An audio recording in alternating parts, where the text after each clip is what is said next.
فَإِذَا اسْتَوَيْتَ أَنْتَ وَمَن مَّعَكَ عَلَى الْفُلْكِ فَقُلِ الْحَمْدُ لِلَّهِ الَّذِي نَجَّانَا مِنَ الْقَوْمِ الظَّالِمِينَ فَإِذَا اسْتَوَيْتَ أَنْتَ، پس جب تم سکون سے بیٹھ جاؤ، وَمَن مَّعَکَ، اور وہ لوگ جو آپ کے ساتھی ہیں، عَلَى الْفُلْكِ کشتی پر، فَقُلْ، پس یہ کہنا، الحمدللہ، تمام تعریفیں اللہ تعالیٰ کے لیے ہیں، الذی نجانا، جس ذات نے ہمیں نجات دے دی ہے، من القوم الظالمین، ظالم قوم سے۔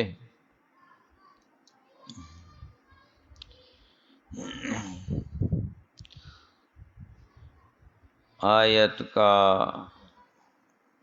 سیاق و سباق بتا رہا ہے کہ حضرت نوح علیہ السلام پر اور نوح علیہ السلام کے ساتھیوں پر وقت کے فرعونوں نے، ظالموں نے، جابروں نے بہت ہی عرصہ حیات تنگ کیا ہوا تھا، ان پر ظلم و ستم کرتے تھے، ان کو گالیاں دیتے، مار کٹائی کرتے تھے۔ جیسے ہی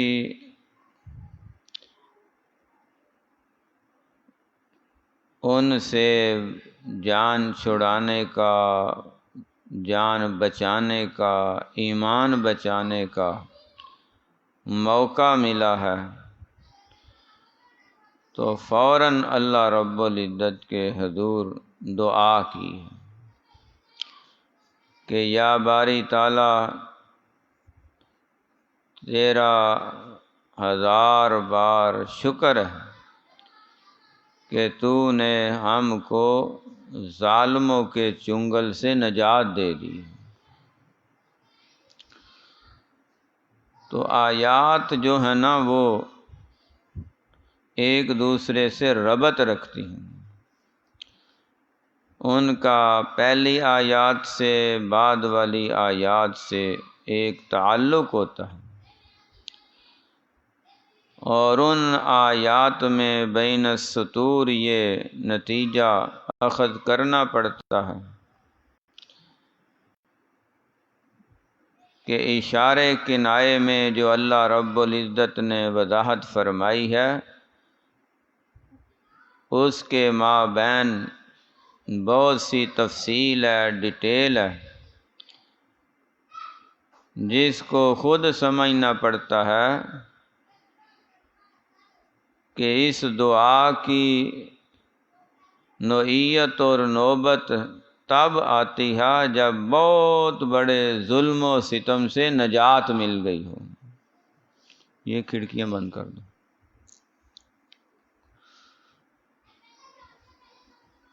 تو قوم کے کافروں نے، ظالموں نے، جابروں نے، بے ایمانوں نے، بد عقیدہ لوگوں نے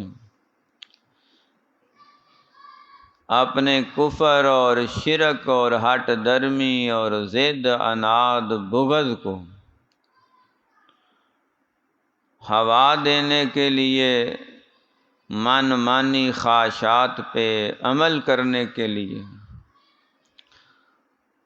اللہ رب العزت کے قوانین کو توڑتے ہوئے، مروڑتے ہوئے، غیر اخلاقی، غیر آئینی، غیر شرعی، غیر قانونی حرکتیں کرتے ہوئے اس طرح کے ظلم و ستم کیے کہ اخیر پر امن، پر سکون، پر اطمینان اور انتہائی مہذب قسم کے شہریوں کو ایمان والے، اسلام والے، تقوی والے، طہارت والے مومنوں کو یہ دعا کرنی پڑی کہ یا رب تعالی تیرا لاکھ لاکھ شکر ہے، تو نے ہم کو ان ظالموں کے روز بروز کے پریشان کن اور مصیبت و ٹینشن والے برے اعمال سے نجات عطا فرما دی۔ حضرت نوح علیہ السلام اللہ سبحانہ و تعالی نے بہت سی خوبیوں سے نوازا تھا۔ ان میں سے ایک خوبی یہ بھی تھی کہ اللہ رب العزت نے ان کو بڑی لمبی عمر عطا فرمائی۔ ہم اپنی اردو زبان میں ایک اصطلاح بولتے ہیں، اللہ تعالیٰ تمہیں عمر نوح عطا فرمائے۔ اس کا مطلب ہے کہ اللہ تمہیں لمبی عمر عطا فرمائے۔ یہ ایک دعائیہ کلمات ہیں۔ تو لمبی عمر کا ملنا بھی اللہ کی نعمت ہے۔ ایک آدمی ہے جس کی عمر بچپن میں ہی وہ 1 سال کا ہو کے فوت ہو گیا ہے، تو اس نے تو دنیا دیکھی نہیں۔ کوئی 10 سال کا، 20 سال کا، 25 سال کا، ابھی تو کافی زندگی کا حصہ پڑا ہوا تھا۔ تو لمبی عمر، طویل عمر، یہ بھی اللہ تعالیٰ کی ایک بہت بڑی نعمت ہے۔ اب اس نعمت کو صحیح طریقے سے استعمال کرنا یہ انبیاء کی سنت ہے۔ نعمت کا مل جانا یہ بھی بہت بڑی بات ہے،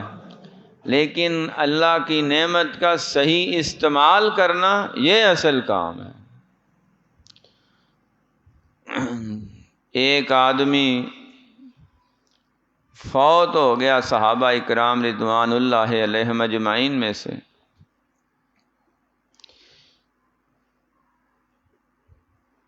اس کو فوت ہوئے 1 سال بیت گیا۔ اس کا ایک گہرا دوست تھا، بچپن کا ساتھی تھا، پورا سال اس کی محبتوں کو، چاہتوں کو، یادوں کو تازہ کرتا رہا، یاد کرتا رہا۔ سال بعد وہ بھی فوت ہو گیا۔ تو باقی ساتھیوں نے کہا اب یہ اپنے اس دوست کو جنت میں جا ملے گا، اداسی ختم ہو جائے گی۔ تو نبی پاک صلی اللہ علیہ وآلہ وسلم نے فرمایا اگر اس نے اسی جگہ جانا ہے جہاں وہ گیا ہے جنت میں، تو پھر تو دونوں کے اعمال برابر ہو گئے۔ تو جو 1 سال اس نے طویل عمر پائی ہے، کیونکہ مسلمان بھی اکٹھے ہوئے تھے، اگر اس نے اسلام میں 5 سال گزارے ہیں، اس نے دین اسلام میں اس زندگی میں 6 سال گزارے ہیں، تو آقا علیہ السلام نے فرمایا اس کی 1 سال کی نمازیں کہاں جائیں گی، 1 سال کے روزے کہاں جائیں گے، 1 سال کا جہاد کہاں جائے گا، 1 سال کا صدقہ خیرات کہاں جائے گا، ذکر و اذکار، عبادات، نوافل، واجبات، سنتیں، طیبات، طاہرات، وہ سارے نیک اعمال، ان کا ثواب کہاں جائے گا جو 1 سال اس نے اس سے طویل عمر پائی ہے۔ اس 1 سال کی نیکیاں اس کو جنت میں درجے بلند کر دیں گی۔ تو طویل عمر کا پانا بھی اللہ کی نعمت ہے، لیکن اس سے بھی بڑی بات یہ ہے کہ لمبی عمر میں وہ کام کیا جائیں کہ جنت کی لمبی چوڑی نعمتیں اعلیٰ درجات بندے کو حاصل ہو جائیں۔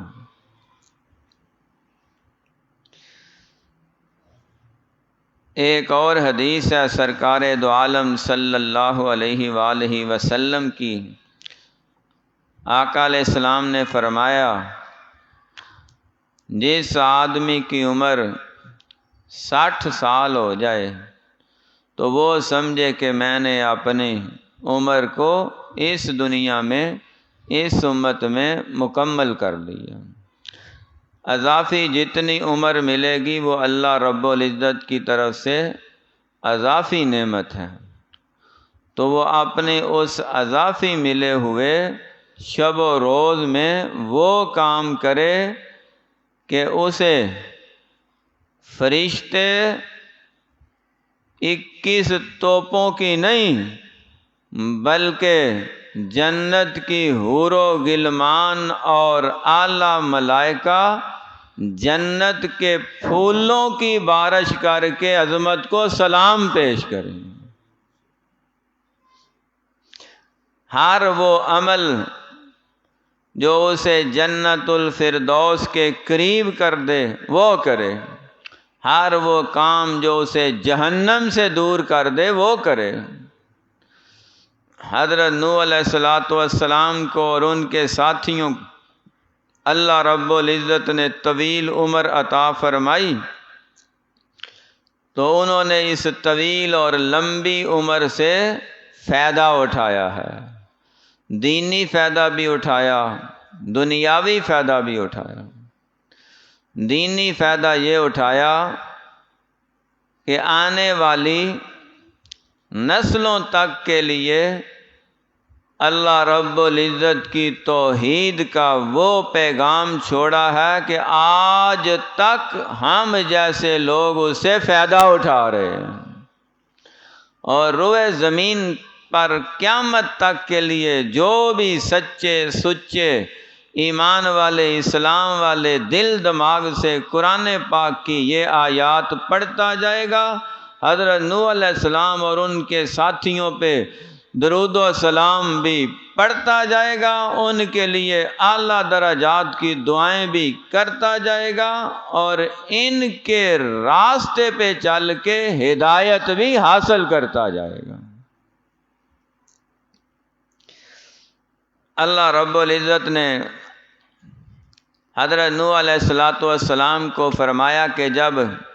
آپ کشتی پہ بیٹھ جائیں تو کشتی پہ بیٹھتے ہی آپ نے اللہ کو یاد کرنا۔ حضرت نوح علیہ السلام نے پھر اللہ رب العزت کی محبت میں چند الفاظ فرمائے جن کا ذکر اللہ رب العزت نے 11ویں پارے میں فرمایا، اور اس کا تھوڑا حصہ 12ویں پارے میں بھی۔ اللہ سبحانہ و تعالی فرماتے ہیں کہ نوح علیہ السلام ہماری محبت میں فنا فی اللہ ہو کے اس قدر محو اور مست تھے کہ جیسے ہی وہ کشتی پہ بیٹھے ہیں تو ہر طرف تو پانی بڑھتا جا رہا تھا، پھیلتا جا رہا تھا، اور انسانوں کے جو پاؤں تھے پھر وہ کافروں کے جسم تھے آہستہ آہستہ پانی میں غرق ہوتے نظر آ رہے تھے۔ تو آپ نے سارے ساتھیوں کو اکٹھا کیا اور اللہ رب العزت کا نام لیا ہے۔ ہمیں یہ سبق دیا کہ جب بھی تمہیں کسی مشکل سے نجات چاہیے اللہ کو یاد کرو، جب مشکل کشا حاجت روا اللہ مولا مشکل کشا، تنہا اللہ مولا مشکل کشا وحدہ لا شریک تمہیں کسی مصیبت سے نجات عطا فرمائے تو اللہ رب العزت کوئی شکرانے کے طور پہ اس کی حمد و ثنا بیان کرو۔ وَقَالَ ارْكَبُوا فِيهَا بِسْمِ اللَّهِ وقال اركبوا فيها بسم الله مجرها ومرساها إن ربي لغفور رحيم۔ اللہ رب العزت کے نام سے ہم اس کشتی پہ سوار ہو رہے ہیں، اس کا چلنا بھی اللہ کے نام پہ، اس کا رکنا بھی اللہ کے نام پہ، اس کی ابتدا بھی اللہ کے نام سے، اس کی انتہا بھی اللہ کے نام پہ، ہمارا جینا مرنا بھی اللہ کے نام پہ، ہمارے صبح و مساء دن رات سارے اعمال اللہ کے لیے، کیونکہ جس سے رب راضی ہو جائے اس کی دنیا بھی بن گئی ہے، آخرت بھی بن گئی۔ اللہ سبحانہ و تعالیٰ کے جب کلمات کو اللہ کی رضا کے مطابق اللہ کا بندہ ادا کرتا ہے تو اللہ بڑا ہی غفور الرحیم ہے۔ کمی کوتاہی ہلکی پھلکی انسان سے جو چھوٹے بڑے گناہ ہو جاتے ہیں،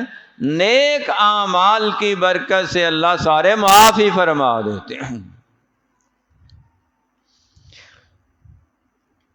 اللہ تعالیٰ کو یاد کیا، اللہ کا نام لیا، تو ہمیں بھی یہ تعلیم دی کہ جب بھی تمہیں کسی سواری پہ سوار ہونا ہے تو سواری پہ سوار ہوتے ہی تم نے انڈیا کے گانے نہیں لگانے، انگلش فلمیں نہیں چلانی، اپنے موبائل کھول کے نیٹ پریکٹس نہیں شروع کر دینی، اور وہ بےہودہ اور لچر قسم کے غیر اخلاقی غیر شرعی حرکتیں نہیں کرنی، کہ یہ نہ ہو کہ یہ سفر کہیں تمہارا زندگی کا آخری سفر ثابت ہو اور تم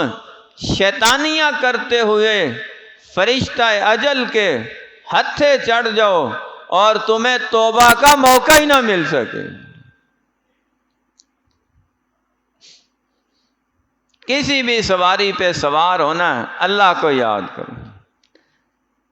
حضور نبی کریم صلی اللہ علیہ وآلہ وسلم جب بھی سواری پہ سوار ہوتے 3 بار اللہ اکبر اللہ اکبر اللہ اکبر پڑھتے، 3 بار سبحان اللہ سبحان اللہ سبحان اللہ پڑھتے، اور پھر دعا پڑھتے سبحان الذی سخر لنا ھذا وما كنا له مقرنين وإنا إلى ربنا لمنقلبون۔ اگر ساتھ یہ دعا بھی شامل کر لی جائے نوح علیہ السلام کی، اور زیادہ بہتر ایک دعا محمد الرسول اللہ صلی اللہ علیہ وسلم، ایک دعا حضرت نوح علیہ السلام کی، دعائیں آسمان کی طرف چڑھتی جائیں گی، برکات نازل ہوتی جائیں گی، سفر آسان بھی ہوگا، خوشگوار بھی ہوگا، مزیدار بھی ہوگا، باحفاظت بھی ہوگا۔ بسم اللہ مجریہا ومرساہا ان ربی لغفور رحیم۔ ان دعاؤں کی برکت سے اللہ رب العزت تمہارے جان کی بھی حفاظت کریں گے، مال کی بھی حفاظت کریں گے، آل اولاد کی بھی حفاظت کریں گے، اور تمہارے ایمان کی حفاظت بھی کریں گے۔ اللہ کو یاد رکھو، اللہ تعالیٰ سے مدد مانگو۔ سفر و حضر میں مدد کرنے والا کون ہے؟ اللہ تعالیٰ۔ سفر سمندر کا ہو تب بھی، سفر خشکی کا ہو تب بھی، صحراؤں کا ہو تب بھی، دریاؤں کا ہو تب بھی، جنگلات کا ہو تب بھی، پہاڑوں کا ہو تب بھی، کسی بائی روڈ ہو، بائی شپ ہو، بائی ایئر ہو، ہر لحاظ میں، ہر وقت میں، ہر کیفیت میں مدد مانگنی ہے تو صرف اللہ تعالیٰ سے مدد مانگنی۔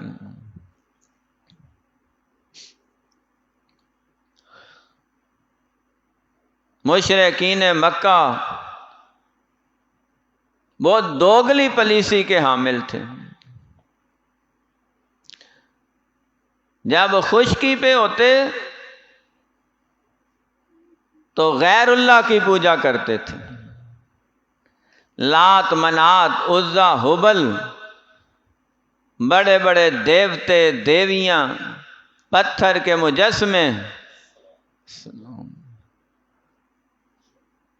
اپنی طرف سے من گڑت بنائے خدا، ان سے مدد بھی مانگتے، چڑھاوے بھی چڑھاتے، دیگیں بھی پکاتے، لنگر بھی تقسیم کرتے، اور جیسے ہی انہیں کسی دریا کا، سمندر کا سفر کرنے کا موقع ملتا، ظاہر بات ہے اللہ رب العزت کی شان ہے، اللہ تعالیٰ اپنی قدرت کے کرشمے دکھاتے رہتے ہیں، بڑے بڑے کافروں کو، ظالموں کو، جابروں کو، متکبروں کو تخت الٹ کے، تختہ دار کے دانے پہ پہنچا دیتے ہیں، اور بڑی پرسکون، پرتعیش، مزیدار، دل بہار، اپنی من پسند لائف سٹائل کو گزارنے والے جب اللہ تعالیٰ کی طرف سے قہر کا وقت آتا ہے تو پھر مالک اپنے قدرت کے وہ کرشمے دکھاتا ہے کہ ایسے لوگوں کے تکبر بھی ٹوٹ جاتے ہیں، رونت بھی ختم ہو جاتی ہے، فرعونیت بھی چلی جاتی ہے، اور پھر انہیں وہ وقت یاد آتا ہے کہ اب سوائے عرش والے کے کوئی سہارا ہے ہی نہیں ہے۔ ایک پانی کی لہر آئی، ابو جال کے بیٹے کی کشتی ڈاواں ڈول ہونے لگی، ملا کہنے لگا محمد کے رب کو پکارو صلی اللہ علیہ وسلم۔ ابو جال سب سے بڑا دشمن، آقا علیہ السلام صحابہ کا دشمن، اس کا بیٹا اکرمہ بن ابی جال کہنے لگا یہاں ہمارے لات، منات، عزا، ہبل وہ نہیں کام آتے؟ ملا عمر رسیدہ تھا، پہلے بھی کہا ہے لمبی عمر اللہ کی نعمت ہے، اگر کوئی اس نعمت سے اچھا فائدہ اٹھائے،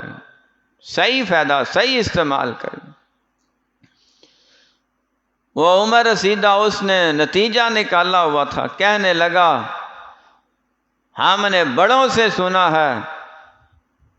تجربہ یہی کہتا ہے سمندروں میں، دریاؤں میں، اور اس کمن کیری میں، گرداب میں، اس منجدار میں جہاں چاروں طرف سے پانی کی لہریں اچھل کے آ جائیں، کشتیوں کو، جہازوں کو، انسانوں کو نہ لات بچا سکتا ہے، نہ عزا، نہ ہبل، نہ کوئی نبی، نہ کوئی ولی، نہ کوئی پیر، نہ کوئی پیغمبر، نہ کوئی جن، نہ کوئی انسان، نہ کوئی زندہ، نہ کوئی مردہ، نہ قبر والا، نہ حجر والا، نہ شجر والا، نہ مزار والا، نہ دربار والا، کوئی نہیں بچا سکتا سوائے عرش والے اللہ رب العزت۔ تو تم محمد کے رب کو پکارو خالص ہو کے۔ اللہ تعالیٰ نے فرمایا یہ بڑے ہی دوگلے ہیں، فَإِذَا رَكِبُوا فِي الْفُلْكِ دَعَوُا اللَّهَ مُخْلِصِينَ لَهُ الدِّينَ فَلَمَّا نَجَّاهُمْ إِلَى الْبَرِّ إِذَا هُمْ يُشْرِكُونَ۔ سمندروں میں، دریاؤں میں، پانیوں میں پھنس جائیں، خالص اللہ تعالیٰ کو پکارتے ہیں۔ جب باہر خشکی پہ آ جائیں پھر ظالم شرک کرنے لگ جاتے ہیں۔ چاہیے تو یہ کہ جس ذات نے تمہیں اس مشکل سے نکالا ہے، باہر آ کے بھی یہ کہو کہ علی مولا مشکل کشا نہیں، اللہ مولا مشکل کشا ہے۔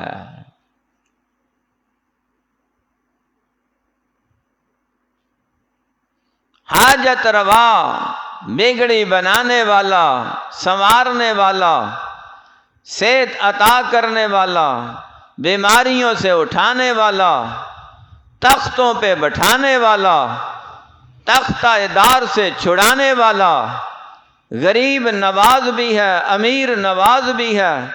داتا و دستگیر بھی ہے، غوث الاغیاث بھی ہے،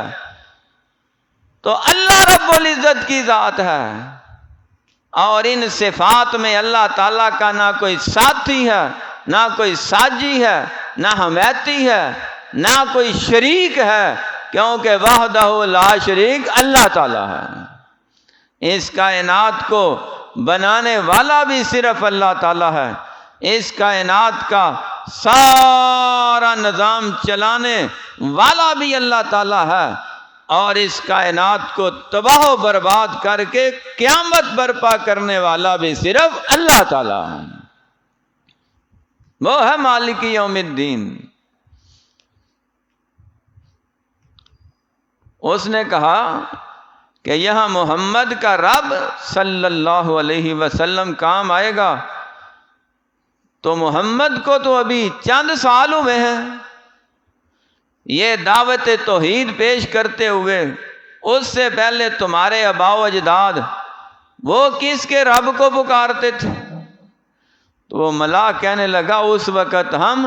ابراہیم علیہ السلام کے رب کو پکارا کرتے تھے۔ ابراہیم علیہ السلام کا بھی رب وہی ہے، محمد کریم کا بھی رب وہی ہے۔ ابراہیم علیہ السلام کی بھی دعوت خالص توحید والی،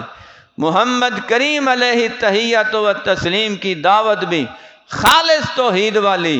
صحابہ کی دعوت بھی خالص توحید والی، اہل بیت کا پیغام بھی خالص توحید والا، آل رسول کا پیغام بھی خالص توحید والا، سارے اولیاء اللہ کا پیغام بھی، عمل بھی، دعوت بھی خالص توحید والا۔ توحید پہ کوئی مرے گا تو نجات ہوگی، وگرنہ شرک پہ موت آ گئی نہ کوئی ولی بچا سکے گا، نہ کوئی نبی چھڑا سکے گا۔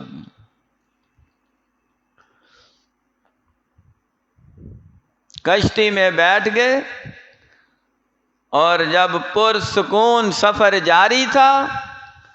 تو حالت سفر میں اللہ کو یاد کر رہے ہیں، بار بار اللہ کا شکر کر رہے ہیں۔ ہمیں کسی وین کا سفر کرنا ہو، گاڑی کا سفر کرنا ہو، بس کا سفر کرنا ہو، ٹرین کا سفر کرنا ہو، فلائٹ کا سفر کرنا ہو، تو ہمیں اس دعا کو اپنا ورد اور وظیفہ بنانا چاہیے کہ جب اللہ کے نبی نوح علیہ السلام جو باوجود اتنے مقرب اور اللہ تعالیٰ کے برگزیدہ ہونے کے، وہ کوئی بھی ایسا عمل یا کوئی بھی ایسا لفظ جو اللہ کو ناراض کر دے حالت سفر میں نہیں بول رہے، تو ہمیں بھی سفر میں گانے سننے کی بجائے، فلمیں دیکھنے کی بجائے، ڈرامے سننے کی بجائے اور آپس میں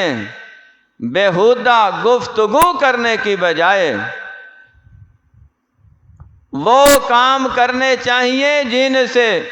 اللہ بھی راضی ہو جائے اور اللہ کے فرشتے بھی اپنے پروں کا سایہ کر دیں، سفر بھی باحفاظت ہوگا۔ رب تعالیٰ ان الفاظ کی برکت سے اجر و ثواب بھی عطا فرمائیں گے، باحفاظت واپس گھر بھی لے کر آئیں گے۔ الحمدللہ الذی نجانا من القوم الظالمین۔ یہ نوح علیہ السلام کی دعا تھی۔ ہمیں کیا پڑھنا چاہیے؟ قر رب انزلنی، اگلی آیت، رب انزلنی منزلا مبارکا وانت خیر المنزلین۔ گاڑیوں کا چلانے والا بھی اللہ تعالیٰ ہے، باحفاظت اپنی منزل پہ پہنچانے والا بھی اللہ تعالیٰ ہے۔ تو اس آیت کی مزید تشریح انشاءاللہ کل پڑھیں گے۔ فَإِذَا اسْتَوَيْتَ أَنْتَ،